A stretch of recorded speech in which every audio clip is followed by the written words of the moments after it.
At the crosswalk, Valerie freezes. Noah steps out in a navy jacket with a Pexian security stitched over his heart. Her phone buzzes. Unknown number. Don't use 23A. Watch the wires. If he's the warning, who's already inside her rooms? Before we dive in, make sure to hit subscribe, tap like, and share this video. The more voices we reach, the louder these stories become. And drop your city in the comments. Let's see where love finds us. Rain drummed fingers on downtown glass as Valerie Stone shouldered into Bluefinch coffee. 34, thick, curvy, sexy, she wore power. Her coat was tailored, her platinum bob perfect, and her pulse a metronome of deadlines. In 19 minutes, she would face a board expecting miracles. "Bad morning or just Monday?" asked the man behind the counter. Valerie looked up, startled by the warmth in his tone. Tall, broad-shouldered, he held himself like still water. His name tag read Noah. "Both," she said. "Large cappuccino, extra hot, 2 shots. "Commander order," he teased, hands already moving. "You're either saving a company or conquering a planet."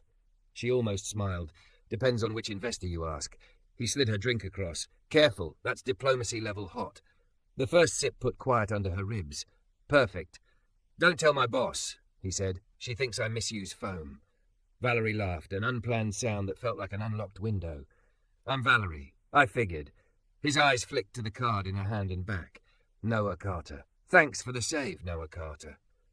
"For the record," he added as she turned, "whatever meeting you're walking into, you already sound like the person everyone will follow." She came back the next day, and the next.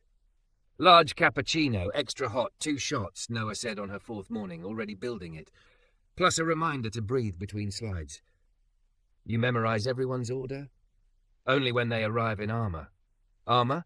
"The way you straighten your shoulders before answering a call," he said, "like you're lifting a shield." She hid a flinch with a smile. "You always this observant?" "Old habit." He tapped his temple. "Patterns." "From what, chess?" "Life," he said. A thin pale scar crossed his forearm. "It teaches you to notice." She tested him. "Hypothetically, say a rival stole your playbook. What's the move?"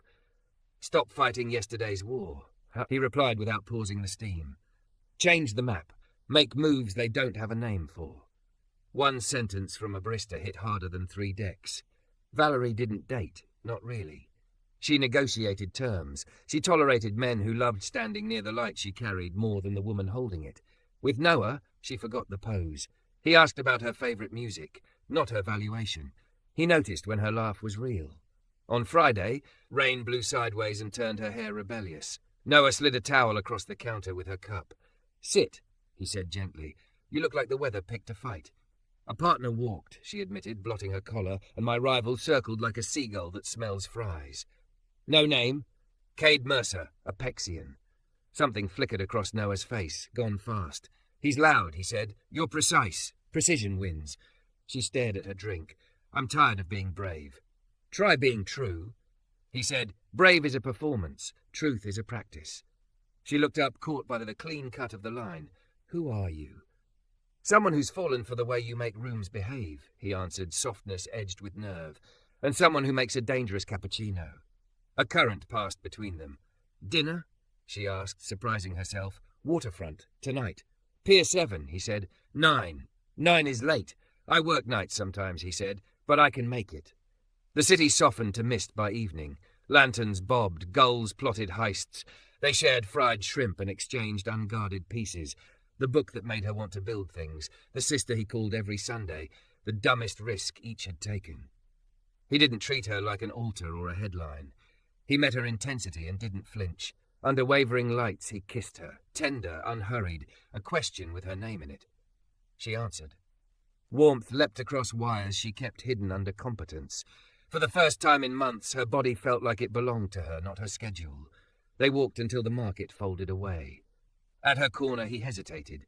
"Text me when you get home?" She grinned. "Worried about my security?" "Always," he said, something unreadable in his eyes. "Good night, Valerie." She slept with rain on the glass and his mouth at the back of her thoughts.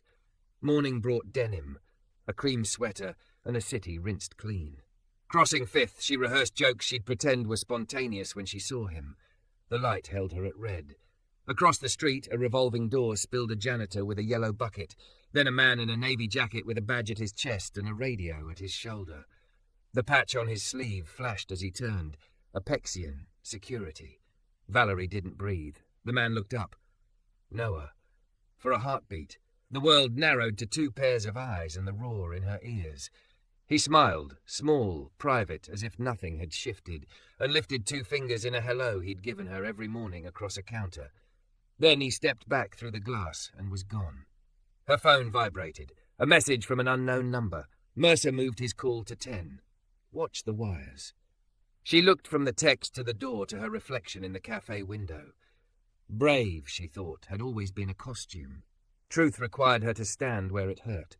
The walk signal blinked. She crossed without feeling the ground, pushed into Bluefinch on muscle memory, and stood in a room where Noah wasn't. The espresso hissed like an accusation. "Morning, Valerie," said the manager with the silver-streaked bun. Noah swapped to nights. "Nights," Valerie repeated, tasting the word differently. Of course. Outside, the Apexian tower cut clean lines against a brightening sky. Inside, Valerie wrapped hands around a cup heavier than it had any right to be and told herself the simplest story that would let her breathe. There are explanations. You will ask for them. You will not ask small.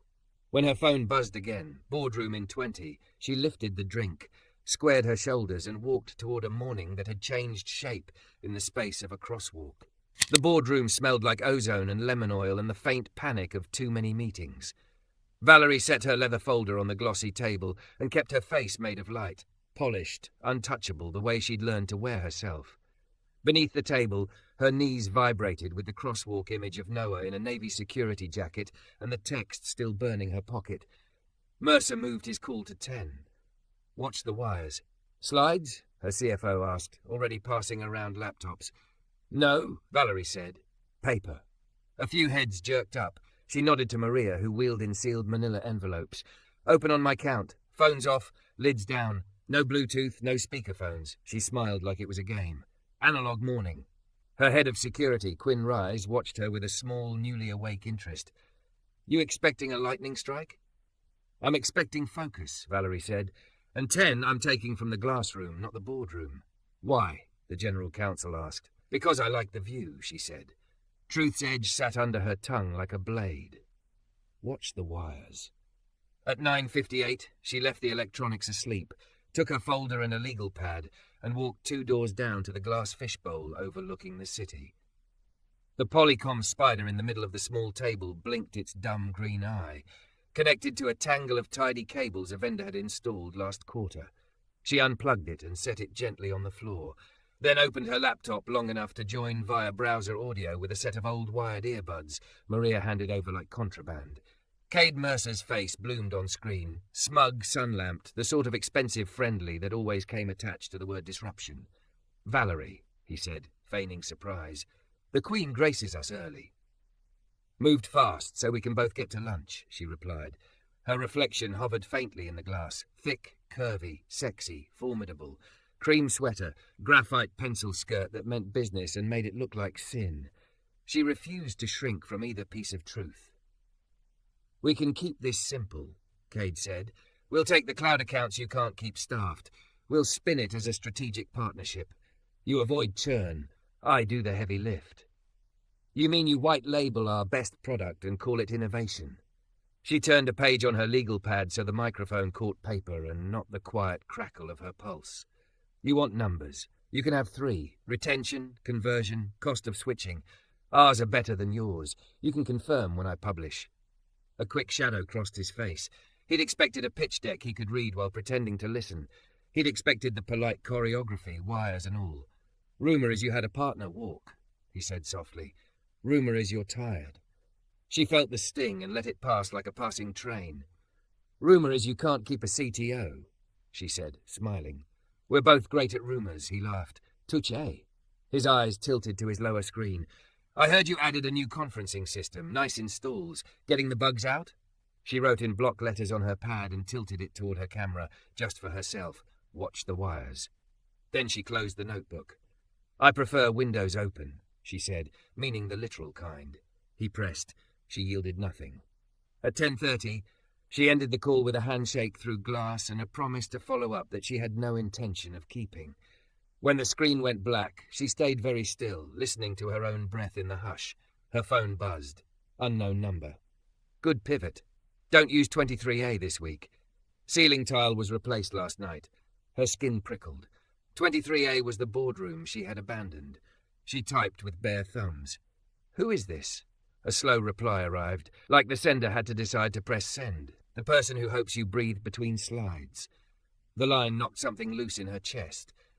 Noah, she thought, then cursed the way relief and anger tangled. She walked back toward the boardroom. Quinn met her at the door, eyes narrowed. You changed rooms. Instinct, she said. He tipped his head. Humour me. He snapped his fingers, and a junior tech rolled in a handheld RF scanner like a toy for the apocalypse. The kids swept the room. The device chattered and then, with the boredom of inevitability, sang. Quinn squinted at a ceiling tile near the projector. That grid looks new. He climbed a step stool, pushed, and came down holding a hockey puck disc with a clipped wire. The sticker on its underside read POE splitter. The feel of it, though, was wrong. Too heavy, too eager. Vendor? Valerie asked. The invoice looks clean, Quinn said, already taking photos. But I don't like clean. Neither do I. They boxed the puck and swept again.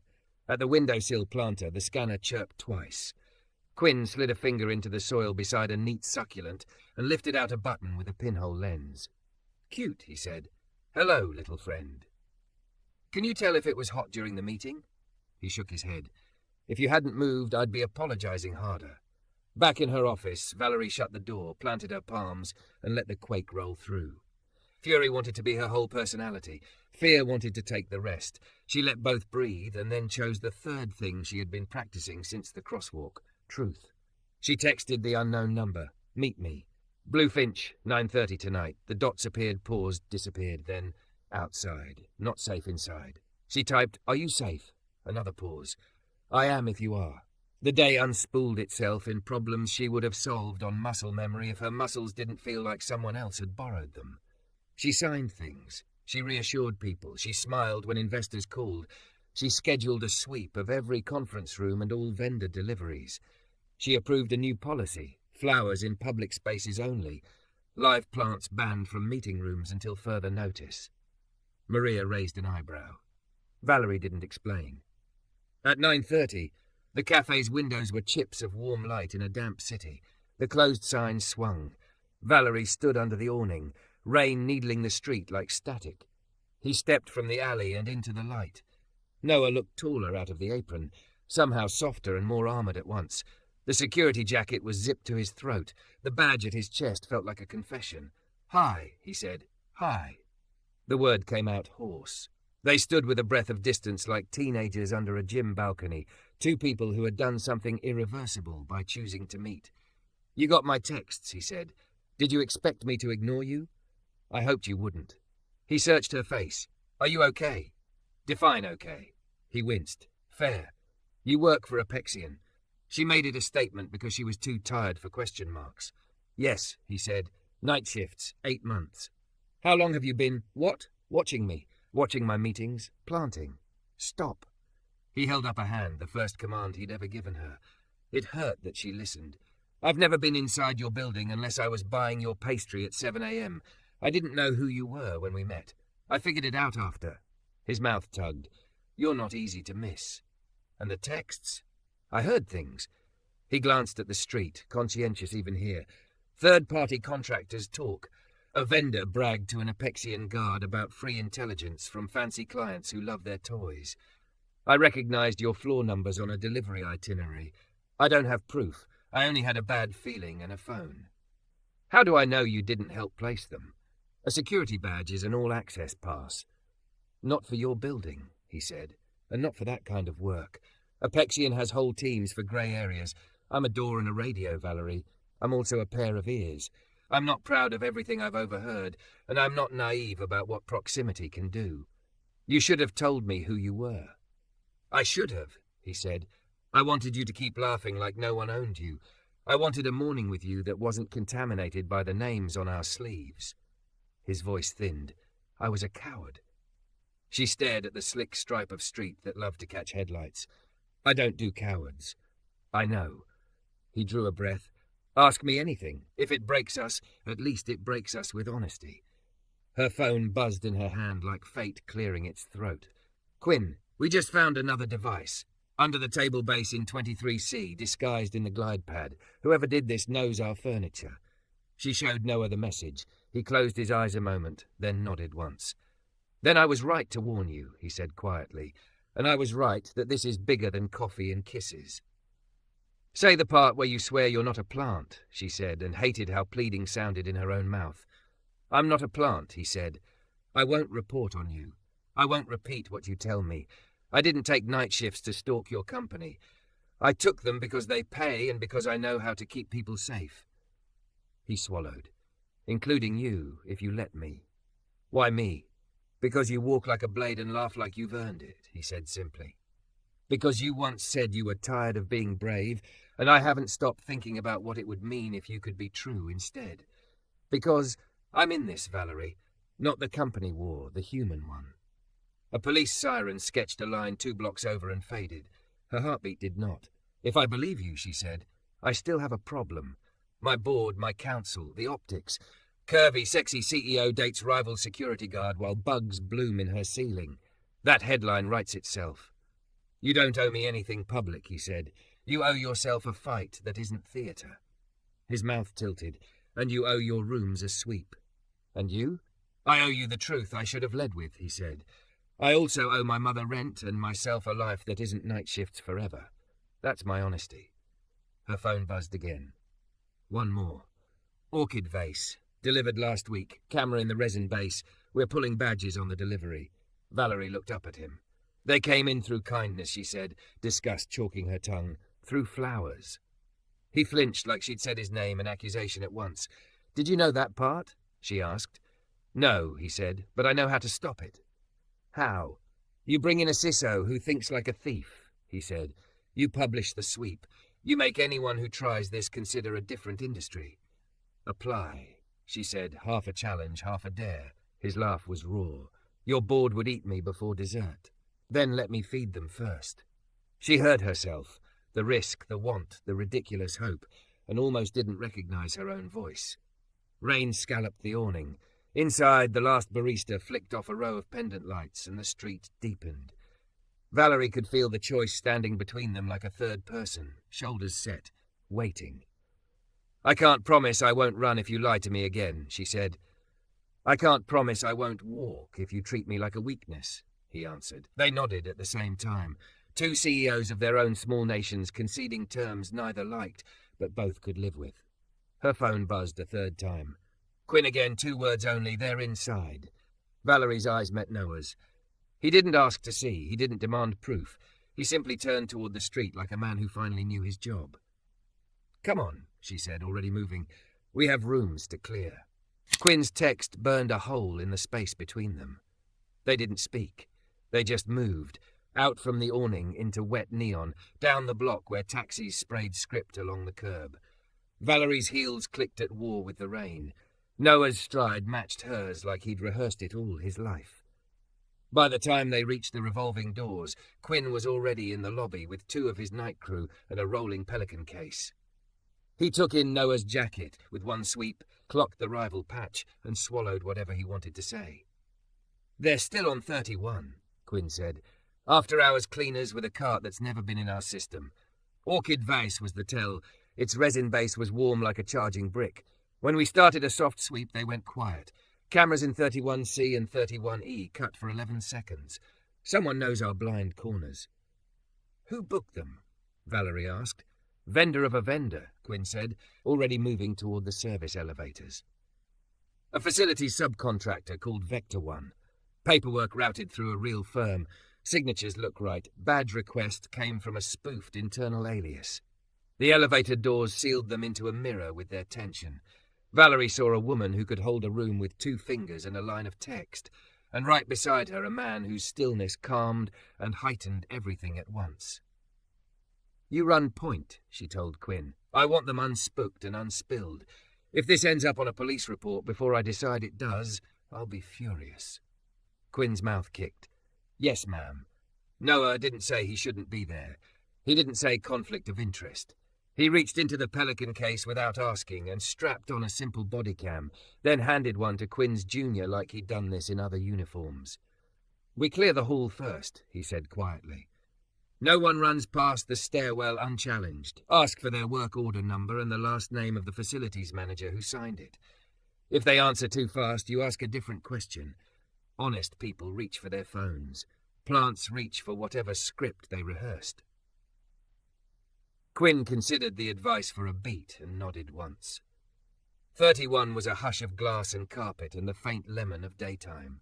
Down the corridor, a yellow cart sat politely beside a conference room with its lights on, a woman in a navy jumpsuit arranging wipes with thoughtful deliberation.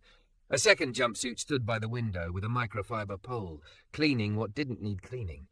Quinn lifted a hand, open and easy. "Evening. Vector 1? "Yes, sir," the woman said, voice smooth. "Just finishing up." "Work order number?" Quinn asked. The woman's eyes flicked left down into the bag at her feet. 9273. Quinn looked at Noah. Noah's face didn't change. "And the facilities manager?" The man with the pole smiled. "Eleanor." Valerie felt heat under her skin. Eleanor was their CFO. "Facilities," she said mildly, stepping forward. "Is Ramon. Try again." The woman's smile held, but her pulse fluttered at her throat like a trapped insect.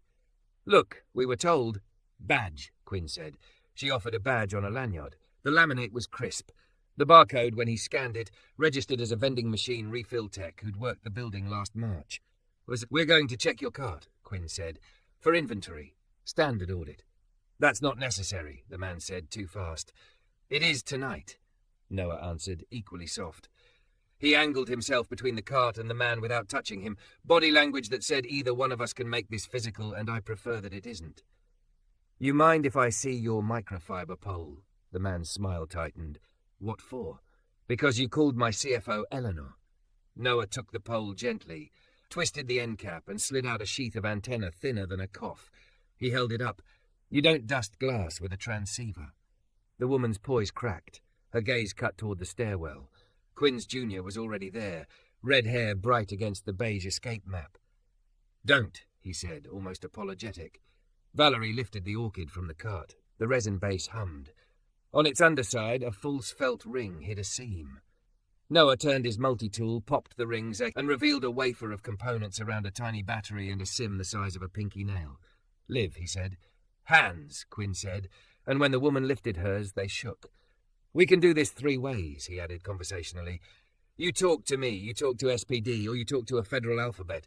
I recommend door 1. "We're contracted," the woman said, chin lifting like a drowning person. "We don't pick targets, we install. If we don't get paid." "By whom?" Valerie asked. The man stared at the carpet. "We never get names. Just a drop, a list, an account that closes when the job's done." Valerie looked at Noah. He read whatever was in her eyes and shook his head once. "No, the answer you want won't come from these 2. "Phones," Quinn said.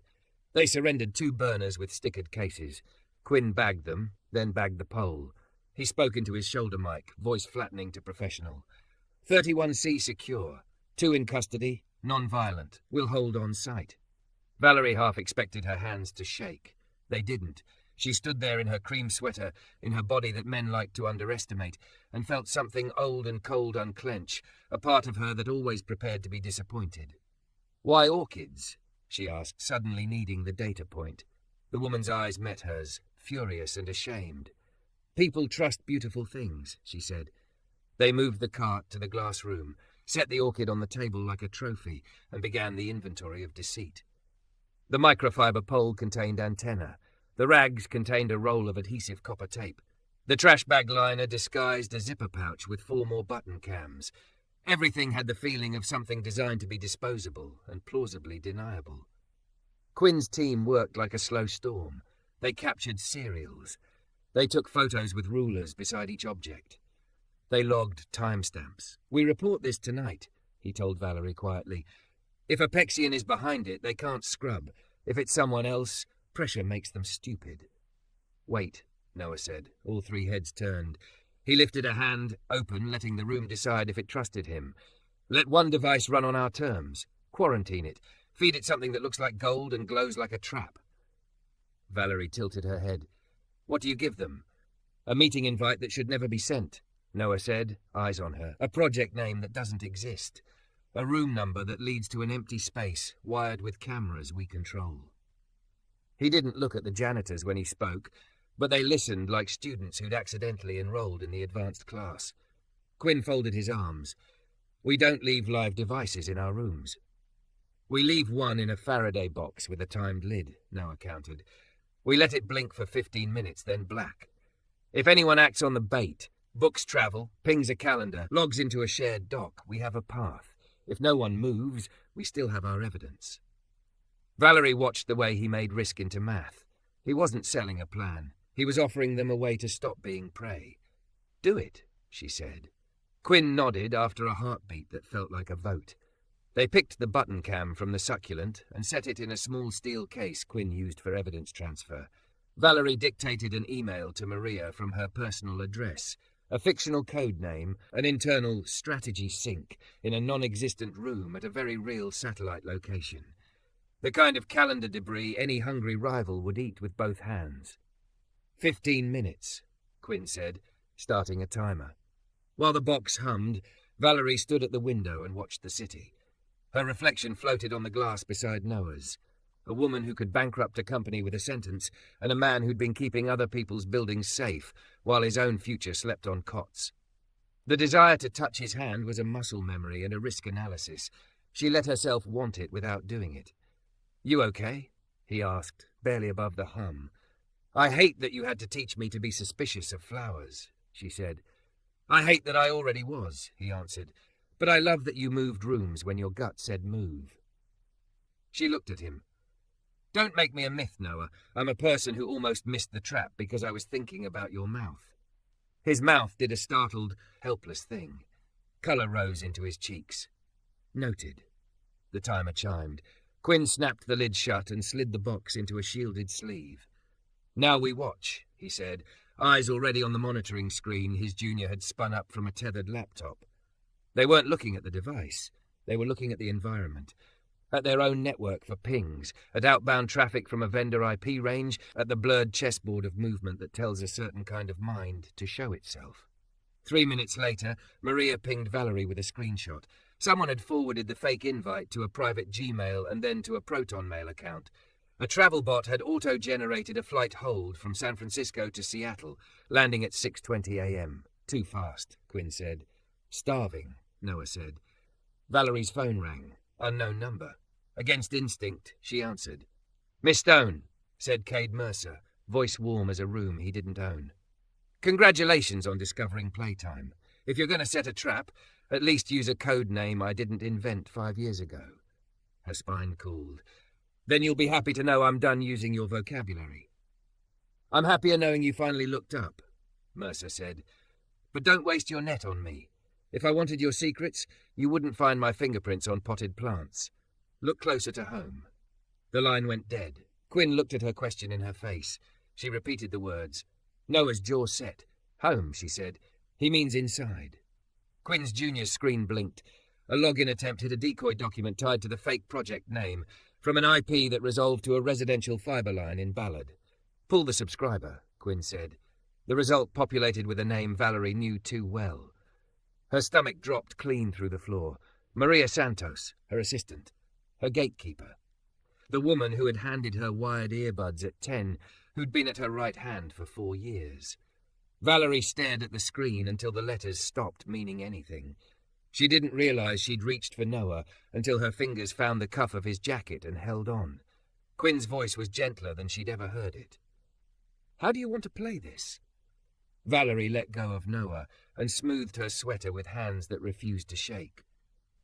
We don't accuse, she said. We invite. We bring her in for a late breaker on logistics, and we ask questions she won't see coming.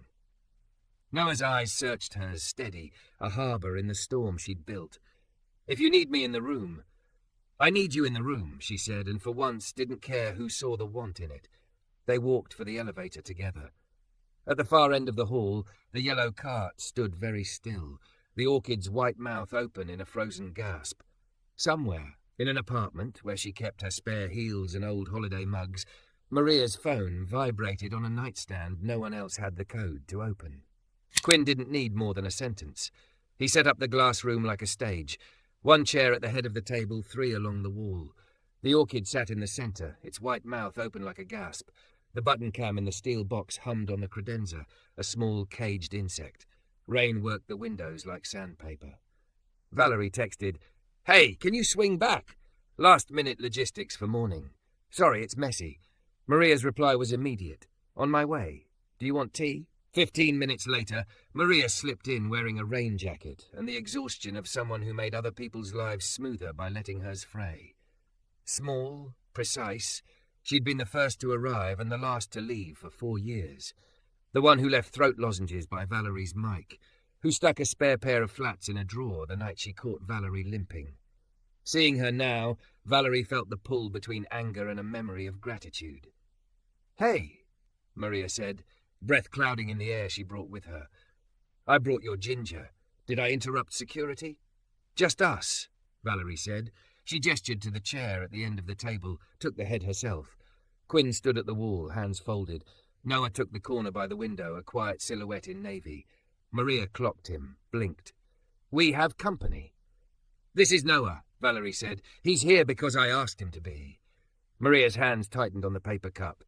"Okay, what's the fire?" "We found devices," Quinn said evenly. 3 rooms. 1 in a table glide, 1 in a ceiling tile, 1 in that. He nodded at the orchid. "Installed by a subcontractor who doesn't exist on our vendor list." Maria's eyes flicked to the flower. "You said morning was messy, not DEFCON." Valerie slid a printout across the table. The fake invite, "Straight sync, Project Heliotrope, room S402. "This wasn't real," Valerie said. "I sent it from a personal address that doesn't match our alias conventions. It referenced a room we don't have. It was forwarded to a private Gmail and then to a Proton address. A travel bot held a ticket into Seattle 10 minutes later." Maria forced a laugh that cracked in the middle. "So someone got fished. That's not unusual." "Then there's this," Quinn said, placing a second sheet. An access log. A decoy doc pinged from a residential fibre line in Ballard. Subscriber name, Maria Santos. Silence pulled the room tight. Maria stared at the paper, her cheeks went slack. Whatever explanation she'd rehearsed lost its footing. "That's my ISP," she said, voice small. "I know. No. Someone in your apartment forwarded that invite to 2 private accounts and opened a decoy doc," Quinn said. "From your network. If it wasn't you, we need to know who has your Wi-Fi." Maria pressed the heel of her hand between her eyes like she could stop the world from pivoting. "My sister's with me this month, immigration paperwork thing. She uses my Wi-Fi, but she wouldn't." She swallowed. "I forwarded something once, from my personal, for a calendar audit. It was..." She stared at the fake invite, eyes flinching from the code name. "It was a one-off." "Who asked for the audit?" Valerie asked softly. Maria's mouth quivered. "Ramon?" she said, then winced as soon as the name left her tongue. Ramon was facilities. He didn't request calendar audits. "Say the real name," Noah said from the window, tone gentle, not accusing. "We can't stop a thing we won't name." Maria looked at him like she felt the ground moving and hated that his voice sounded like balance. "A woman called Piper. She said she was with Infrastructure Compliance, contracted through a firm that works with us. She knew our rooms, our quirks, the fact you hate the Polycom spider. She said they were mapping meeting density across high-risk projects. She offered."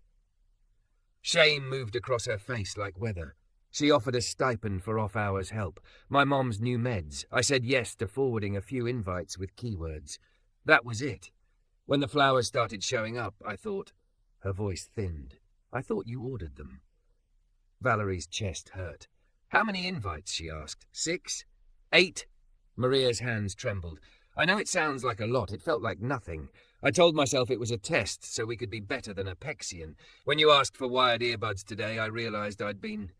She didn't finish the sentence. She pressed both palms flat to the table like she could hold herself in place. "I'm sorry." "Did you place any devices?" Quinn asked. "No," Maria said quickly. "I never touched hardware. Piper said compliance doesn't do installs. She said not to worry about the plants." Tears gathered and held. I told myself I wasn't the one choosing where they went. Valerie felt the first flare of rage at Cade Mercer crest and snap. She remembered his voice on the phone, the faux friendly condescension. Look closer to home. He'd meant it like a knife. It cut anyway. Do you have recordings? Emails? Proof of Piper? Quinn asked. Maria shook her head. She only called, blocked number. She sent money through an app that deletes history after 7 days. She made a small, humiliating sound. I thought I was being smart. My mother needed. How much? Valerie asked. 2,000 a week, Maria whispered, for 3 weeks. Quinn's jaw flexed. Noah didn't move. You can fire me, Maria said, voice flat with exhausted inevitability. You should. I'll give a statement. I'll call SPD myself. I'll... Stop, Valerie said. She wasn't performing calm. She was making it. You'll do neither of those things tonight. You'll cooperate with an internal, for now, investigation. You'll stop answering unknown numbers. And you'll help us catch the hand that used you. Maria's eyes widened in a hope that hurt to see. You're not calling the police? Not yet, Valerie said. Not because you didn't do wrong. You did. But because I'm more interested in the person who found you and perverted our perimeter through kindness and bills you could barely pay. She leaned in, letting the anger harden her voice where the compassion wanted to make it soft. You are not a victim without agency in this room. You have one chance to choose who you are now. Maria nodded like a drowning person clutching a rope that might be snake or lifeline. What do you want me to do? Text Piper, Quinn said. Tell her you've got a packet from a project lead who wants to do things the efficient way. No paper trail. Tell her there's a handoff before sunrise. He slid a clean phone across the table. You'll use this. We'll ghost your number. Where? Maria asked, voice thin. Quinn looked at Valerie. She looked at Noah. Public with exits, Noah said, but where we control cameras. Somewhere a handler would feel cocky. He met Valerie's eyes. They said the same name at once. Pike Place Garage, she said. Apexian territory, Quinn countered. Exactly, Noah said. If it's them, they'll think we won't set foot there. If it's not, we flush whoever's nesting in their shadow. What do I say I'm bringing? Maria asked, fingers white around the phone. A drive, Quinn said. Encrypted. Budget escalations and off-cycle comp. Catnip for anyone trying to stir board trouble. Valerie pushed back her chair. And I'll be the bait. Absolutely not, Quinn and Noah said together. She lifted a brow. You're the objective, Quinn said. Let me deploy a decoy.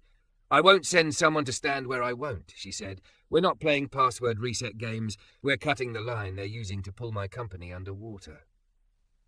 Noah stepped off the wall and into the light. Then you wear a vest, he said, not asking. You keep your hair up so nothing blocks the ear. You carry nothing you aren't willing to lose. You walk with 2 shadows, not 1. 2? Quinn asked. Me and your best tale, Noah said. I know every dead camera and blind angle in that garage. If they try to pull you into one, I'll already be there. And Quinn's look weighed more than suspicion now. It weighed competence, the way a soldier recognizes another by the tools he reaches for first. He nodded once. Good, Maria. Text. Maria typed. Thumb shaking. A minute passed. Then her borrowed phone pinged. She read, colour draining from her face. She replied. What does she want? Valerie asked. Maria swallowed. New location. Safer.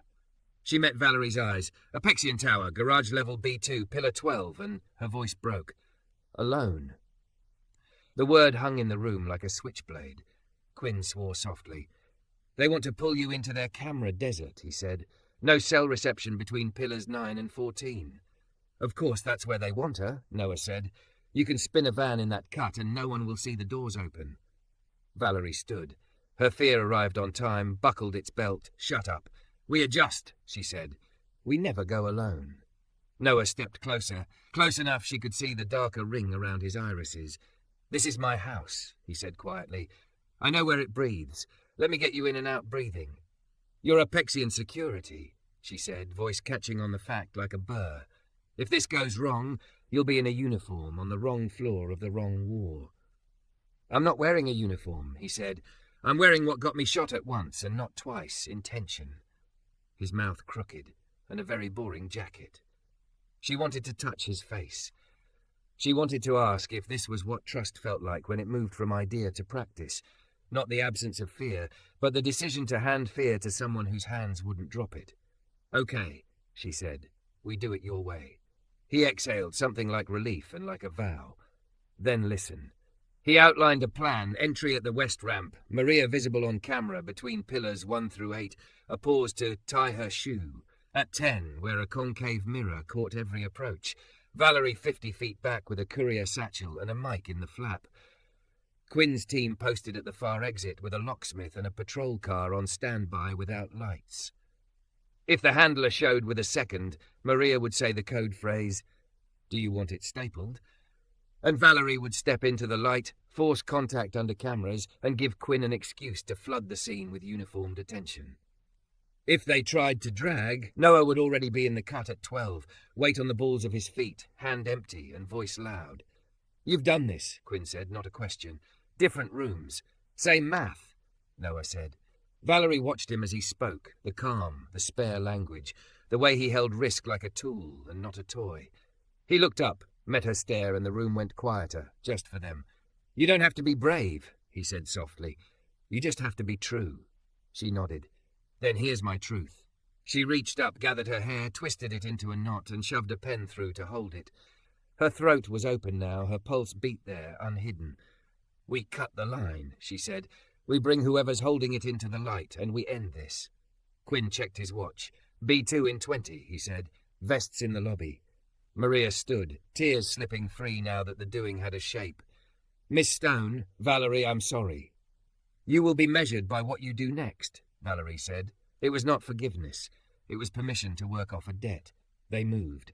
In the elevator, Noah stood close enough that his shoulder brushed hers when the car shivered. She felt the contact like a checkpoint. "After this," he murmured, "we talk. Not about walls and wires, about us." She let herself smile, small, private, the way he'd saluted her at the crosswalk. "If we both walk out breathing," she said, "I'll give you every answer you asked for the night you kissed me under lanterns." The doors opened on the lobby's clean, bright breath. Quinn handed her a vest. She slid it under her cream sweater, the fabric stretching over a new shape. Maria tucked the burner into her pocket and whispered a prayer in a language older than this building. Noah zipped his boring jacket and looked, somehow, like the most dangerous man in the room. "Let's go see who's waiting at Pillar 12. Valerie said. Outside, the rain had gentled to a fine mist, a city holding its breath. They stepped into it, 3 points of a plan, and one woman who had decided that being true in the dark was a better way to live than being brave for the light. B2 breathed like a cave. Fluorescents hummed, concrete sweated. Pillars marched in rows, numbers stenciled in flaking white. 7, 8, 9. The cameras blinked dutifully, except between 9 and 14, where Apexian's architect had carved a blind throat. No city inspector ever noticed, or maybe chose not to. Quinn's SUV rolled to a stop on the west ramp. He checked his watch, then Valerie's vest, then Maria's trembling hands. "Remember," he said, "you are not a hero. You're a courier who hates late paperwork." Maria nodded and tugged her hood up. The borrowed phone felt like contraband. "What if she doesn't come?" "Then she's already scared," Noah said from the shadows, jacket zipped, face unlit. "Scared people make mistakes before they make exits." He turned to Valerie. Even in the garage's sickly light, he looked steady, feet squared, jaw easy, eyes scanning the places most people forget to look. "Second you feel a hand that isn't yours," he murmured. "Make noise. Loud, not words, sound. It scrambles scripts." "Copy," she said, and found she meant it. Maria walked first, alone under the cameras where the painted numbers behaved. 3, 4, 5, 6, 7, 8. At 10, she paused to tie her shoe, head angled up at the concave mirror that caught anyone approaching behind her. In the reflection, a woman in a grey raincoat appeared, as if built by the garage itself. Hair tucked tight, clipboard pressed to ribs tight, smile bland as drywall. She didn't wave. She absorbed distance like a trained thing. "Piper?" Maria called, voice tiny in all that air. The woman stopped at pillar 11, perfectly between cameras. "Do you have it? Do you want it stapled?" asked, code phrase catching at the back of her throat. "Of course," the woman said, and took a half-step deeper toward the blind seam at 12. "Come on, sweetheart, in out." No drama. Valerie stepped out from behind pillar 10 and into the frame like the room had summoned her. "We'll do this under cameras," she said. Calm, clear. No tremor, though her heart banged like a door in wind. Or not at all. The clipboard smile flickered. "Miss Stone," she said, smoothing the name flat. "So nice to finally—" Hands visible, Noah's voice cut. Not loud, just absolute. He detached from the dark beside 12 like a decision and stood where the floor was slick and the angles were wrong. Both. Now. Piper's hands lifted. For one beat the world held. Then a van revved somewhere deeper, tires whispering on wet paint. A second silhouette peeled from pillar 13, hood up, one hand casually in a pocket where something heavy sulked. "Quinn," Valerie said, already moving 2 steps to pull Maria behind her. "Flood it." "Yes, ma'am." Quinn's team poured in from the west ramp like a fact. Vests, badges, a locksmith with bolt cutters he didn't have to use because presents cut cleaner. The van's engine hissed to silence. The second silhouette froze, then did the stupid bravado math and let his hand rise empty into view. "Looks like we've overstaffed," Piper said lightly, but the clipboard trembled. "Let's not be theatrical. We're contractors. We were asked to place illegal surveillance in my rooms," Valerie said, "and groom my assistant to leak calendar metadata. Save the euphemisms for your invoice." Piper attempted a shrug. "If you're going to accuse the right people. We don't pick clients, we execute." "Name the client," Quinn said, stepping close enough that his shadow joined hers. "Right now, right here, with my body cam recording and this garage's mics catching every syllable." "Greybridge Compliance," the hooded man blurted, eyes on Quinn's badge like it could light him on fire. Piper shot him a look that promised consequences. "Greybridge," Noah repeated, tone flat with a history only he knew. "Offshore mail drops, stateside shells. They sell risk mapping to anyone with a checkbook." "And who wrote the check?" Valerie asked, watching Piper's pupils for the half-second tells. Piper smiled like good paper cuts. "You want it to be a Pexian. Maybe it is. Maybe it's the venture fund that owns your rival and your supplier. Maybe it's the private equity firm you turned down last year. Everyone buys the same trash these days. My advice, fix your perimeter and stop taking this personally." "Kidnapping my assistant into a blind zone is personal," Valerie said. "Honey," Piper said, weary condescension rolling off her in sheets, "no one's kidnapping anybody in a garage with 6 cameras and 3 uniforms. We were going to have a little chat and leave with a pretty potted plant." Noah's head tilted. "Where's the plant?" The hooded man flinched again. It was almost kind. He jerked his head toward the van. Quinn's locksmith popped the rear door. Inside, a boxed orchid with an obscenely clean resin base. Quinn exhaled through his nose. "You're under citizen's arrest pending SPD," he said politely, like a maitre d' offering a menu. "Hands behind. Step away." Piper looked like she'd like to spit. Instead, she pivoted to Valerie with bright viciousness. "You'll never track the money. You'll get a week of headlines and 6 months of lawsuits, and then a consultant will tell you to call us quietly and we'll make it go away for twice the fee." Valerie felt a terrible serenity open in her chest. "We won't," she said, "because we are going to publish every inch of this, not as scandal, as curriculum. Good luck with your brand," Piper said, and offered her wrists to Quinn like a bad prayer. SPD arrived with quiet sirens and practiced boredom. Quinn handed over the kit, the pole antenna, the button cams, the bills of lading, the burner chat logs his junior had already imaged to the cloud. Maria sat on the curb shaking, a space blanket crackling around her like tinfoil. Valerie crouched until their eyes were level. "We'll talk tomorrow," she said. "We'll write the truth down and say it out loud. Tonight, you go home with an escort. You turn off your phone." "I'm so sorry," Maria whispered, voice scraped raw. "I know," Valerie said. "Be sorry and be useful." When the last cruiser rolled away and the garage swallowed its hum again, Noah leaned against pillar 12 like he'd aged there. He didn't reach for her. He waited. "You were right," she said. He huffed what might have been a laugh. "Which part?" "That I didn't have to be brave," she said. "Just true." Something unclenched behind his eyes. The space between them changed shape. He stepped in like a man with permission and put one hand slow on the back of her vest where undersweater Kevlar made her soft and safe at once. "I need to resign," he said into the quiet. "From a Pexian. Tonight." "You just made yourself unemployable to half the city," she said, mouth tipping. "At least," he agreed, "but maybe not to the half that matters." She took his other hand and pressed it, palm to palm, a seal more binding than a signature. "Come work with me," she said. "Not because I'm sleeping with you, because you see threats other people breathe like air, because you can design a defense that teaches as much as it blocks. We can call the role whatever saves the board's blood pressure. I don't care if it says CISO or Director of Defensive Strategy or guy with a boring jacket who keeps us honest." His laugh was quick, startled, and something like joy. "I won't let you hire me on romance." "You couldn't," she said. "You'll brief the board on Greybridge, on the garage, on why we almost choked on the word compliance. You'll tell them the policy we're about to publish. You'll earn it in the room." "And us?" he asked. "We earn that too," she said. "Not in a room, in a life." He kissed her under Pillar 12, in the blind scene he'd just taught her to light. It wasn't cinematic. It was steady, unhurried, a recommitment in the place where fear had asked to be in charge and been told no. 2 days later, Bluefinch turned its menu board into a manifesto. No smart devices in meeting rooms. No plants where money talks. Check your flowers. Valerie published her own. In a staff meeting streamed without chat, she laid out the scheme. The installs, the fake invites, the handler with the clipboard smile. She didn't say Maria's name. She said the pattern. When a system fails at kindness, she told them, hostile actors buy our blind spots. We are going to fix that. With audits and with paychecks that don't make good people cheap. In the boardroom, Noah wore a dark suit and no apology. He spoke for 20 minutes with a whiteboard and a pen, diagramming attack paths like train lines and marking the stops where human need made the best tunnels.